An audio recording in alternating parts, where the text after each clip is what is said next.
Hello there, everybody. What book are we reading on day 2 of Advent? Let's have a look. It's Huey, Dewey and Louie's Christmas wish list. Yeah. Let the excitement commence. It was a few days before Christmas and brothers Huey, Dewey and Louie were in town looking eagerly in the shop windows. "Wow, look at that shiny toboggan," Dewey said. He pulled his two brothers over to a brightly lit window.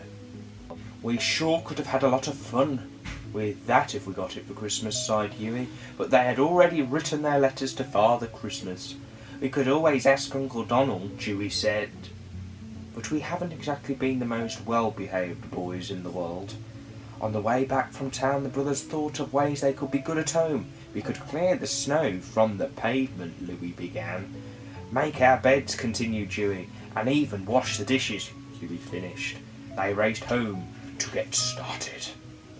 Later that day, Donald was amazed when he looked out the window and saw his nephews shovelling the snow, and after supper he was even more astonished to see them clear the table, and the dishes too.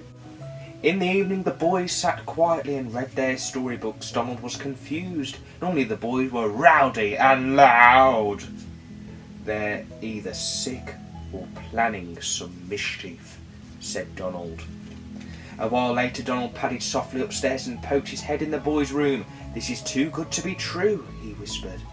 Huey, Dewey and Louie were sound asleep. The next morning Donald went to wake the boys, but their beds were neatly made and they were nowhere in sight. As he walked into the kitchen, Donald found his nephews waiting for him with breakfast already on the table.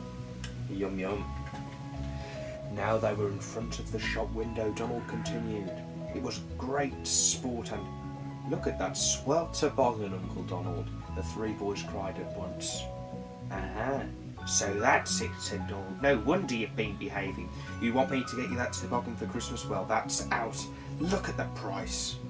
And with that he shooted them past the shop and down the street. As they neared home, Donald started to feel a little sorry for the boys. "Now, boys," he told them, "your sledges are still in good shape. You can have lots of fun with that." Slowly, Huey, Dewey and Louie walked over to where their old sledge leant against the tree. "Okay, Uncle Donald, but a toboggan sure would be nice," they said sadly. That night when the boys had gone to bed, Donald felt bad that he had been so hard on his nephews. He wanted to buy them the toboggan as a Christmas surprise, so he rushed down to the shop. However, when he got there, the toboggan was gone. Donald asked the shop assistant about it, but he told Donald that it had been sold and it had been the last one in town. Donald felt miserable and he trudged home. "Now what will I do?" he asked himself. "The boys didn't ask Father Christmas for a toboggan and I can't find one anywhere."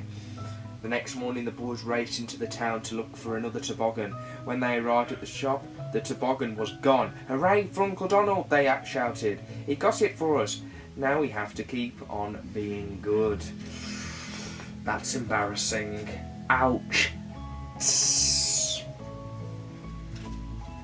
But Donald hadn't found a toboggan for them. Even though he had looked everywhere on Christmas Eve, Donald tossed and turned in his sleep, dreaming of toboggans. On Christmas morning, Donald jerked upright in bed. He could hear Huey, Dewey and Louie shouting excitedly. He raced downstairs.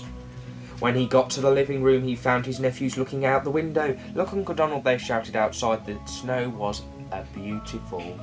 "Look, Uncle Donald," they shouted. Outside on the snow was a beautiful toboggan. Strange little footprints led away from it, and written in the snow was a message.